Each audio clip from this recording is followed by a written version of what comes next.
Assault Terminators favor the bloody business of combat over precise shooting, perfectly fitting the aggressive temper of the Blood Angels. Those with an especially violent inclination choose the lightning claws for their weapons, gauntlets adorned with energized talons to rip and tear the enemy. While seemingly forsaking any defensive capabilities in melee, offense is the best defense in this case, because who would want to come near such a whirlwind of destruction? And if the enemy hits the bearer, he is still clad in the best defensive setup known to the Imperium. Cezare is an exemplar of this savage tactic, leading groups of furious Terminators as a sergeant to find and defeat the enemy's greatest warriors.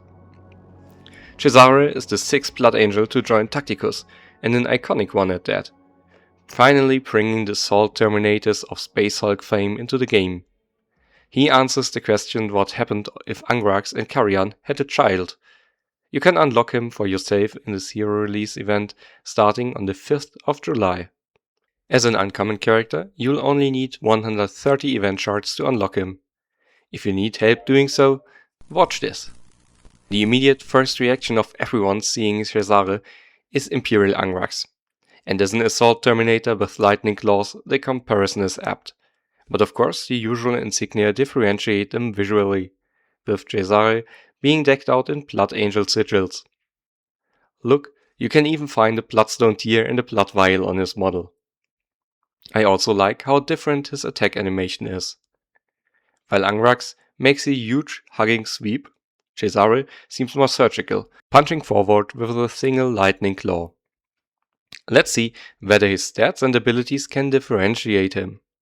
And yes, I dare to say he's a more offensively oriented Angrax, but let's have a look. Typical for Terminators, he sports a slow move of 2. This is remedied by Deep Strike, making him appear anywhere on the battlefield not next to the enemy. More interesting is his Rapid Assault trait though, letting him traverse 3 hexes before his first attack and buffing that initial strike by 25%. Cezare is quite defensive at a first glance. He's able to equip a crit equipment as well as a block item and block booster. In place 15 total, his health is formidable, and exactly the same as notably bulky Revers. His armor equally is impressive as place 8 total, on par with Toth or Rotbone. His defenses are additionally helped by the Terminator trait, reducing the first non-psychic attack targeting him every turn by 75%, ensuring he'll definitely make enemy contact.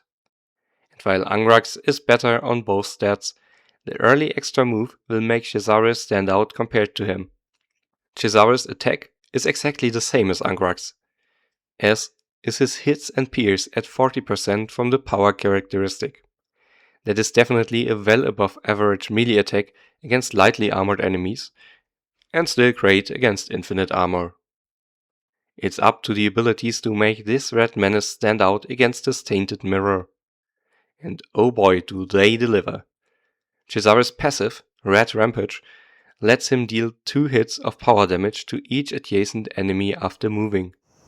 This is nice against the likes of Gene Stealers, as it removes steppables as well. It's Kariyan after moving instead of attacking essentially. While Kariyan deals 3 hits compared to Cezare's 2, Cezare's total extra damage is 18% higher. This ability also answers Cezare's main weakness, his speed, as if he kills any enemy during his turn, he will gain an extra movement, making him averagely fast and giving you more agency using the Red Rampage to move in any way to affect as many enemies as possible. By the way, steppables count for this ability. It's niche, but could give you a small mobility boost sometimes. As this always happens, I'll just add this to his damage quickly, and he becomes immediately more dangerous, making him place 5 against no armor. And remember, this only counts the damage against one enemy. If there's more present, you'll do even more. Great to clear hordes. Against infinite armor, Cezare jumps ahead even further and is now in place 4. Theoretically, this works even better with Trajan than Kariyan does, as the individual hits deal more damage.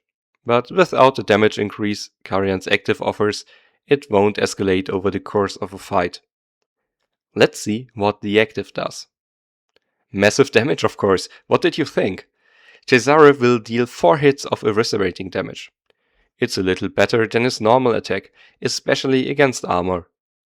But it increases in damage for each free hex next to him. That will be at least 1, like he needs to get to his target somewhere, and using it surrounded by low level enemies wouldn't make much sense.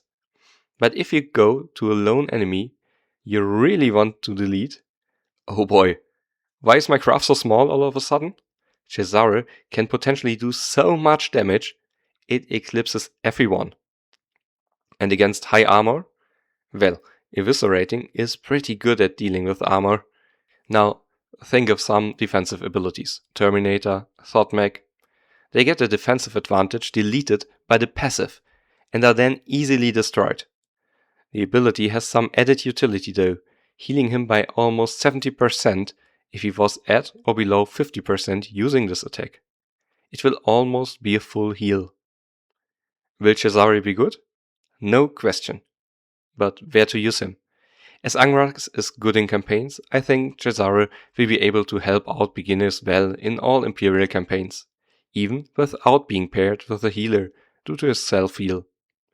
Being hard to kill and dealing massive damage will make him good in Guild Wars too.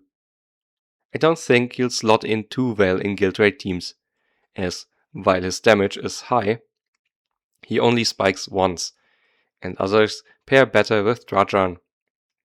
His passive, defeating scores of enemies, will make him good in wave-based modes. In survival, his usefulness will be limited by the size of the map, as in off turns he won't get his buff and be quite slow. In legendary events, however, I think he will be great. Killing multiple enemies a turn and a self-heal combined with his own bulk make him interesting. He lacks Angrax's ability to kill enemies before they can hit him, and can take less of a hit himself, but attacking multiple enemies isn't beholden to the random spawns of the mode. His 4 hits are pretty mediocre, and if he's leveled enough, I feel people will want to take him whenever they can. For Deep Strike at 7 characters each, having a self-heal and multi-hit will see him used often, and Rapid Assault already has great characters, but he's a welcome addition. Terminator and Eviscerate are also quite rare. Power, however, is a dime a dozen, but generally, he fits in some nice niches. He's not necessary in any of them, but a great addition to the respective teams. Both Angrax and Kariyan are great, and so their combination is also good. I'd pump him up to gold for legendary events. His abilities are both great, but the passive is probably a higher priority to help him dispatch the hordes faster. How far will you take Cezare? Let me know in the comments. Thank you all for watching this far. I'll tell you all about the Mythic missions, but if you liked it, please consider subscribing to my channel. Getting to 6,000 subscribers will get us another celebration code. You can also use my referral code BAD60edu for 100 Blackstone immediately for you and various rewards for me depending on milestones you reach. Let's examine Cezare's Mythic missions. For mission 1 you need to defeat 5 ambush enemies. Pretty much defeat some Genestealer cults, which isn't too bad. Cezare is a helping character in a Tyranid campaign event, but you'll have to wait until it comes around. There you find multiple levels where you can do it. Mission 2, as the usual damage mission, is spiced up by you needing the Red Rampage effect. It's not as hard as either killing a surrounding enemy with the passive or having killed an enemy the round before gets you the effect. 15,000 damage sounds like a lot, and seems best done in guild raids. Bring some buffers like Dante to make him even more dangerous. A healthy investment in his active is needed, as that does by far the most damage here. Oh, and of course see to it that the guild raid boss still has some summons when you go to face him. Mission 3 is overkilling 100 enemies. It should be quite easy with multiple campaigns at your fingertips to do this. Mission 4, scoring 20 hits, is interesting again. Let's see. Rushing in a group of 5 enemies gets us 10 hits from the passive, and if there's one enemy left standing, you can deal another 4 hits with his normal attack. 14 hits, just not enough. Thoriad is by far the easiest way to help you out there. Another hit to all of those 6 attacks would be 20. If you don't find convenient clusters of enemies, Trajan can help out too here. If he stands next to 2 enemies and uses his active, your passive's hits against them will score 2 extra hits, and using your active will too. That's 6 extra hits from him. Combined with Thoriad, 3 enemies can be enough for this mission. 5 hits from 2 passive hits each, plus 3 from the other not bordering Trajan, plus 7 hits from the active. Also easily done with surrounding Scarab Storms in the Andromedas campaign. Thoriad in 2 hexes so Cezare can be affected by him, same spacing for Trajan, and wait to be surrounded fully. Then fire Thoriad's active and Cezare's active against the Scarab Storm next to him. Just maybe hide him behind a few friends before exposing him. He's not stuck in here with the Scarab Storms.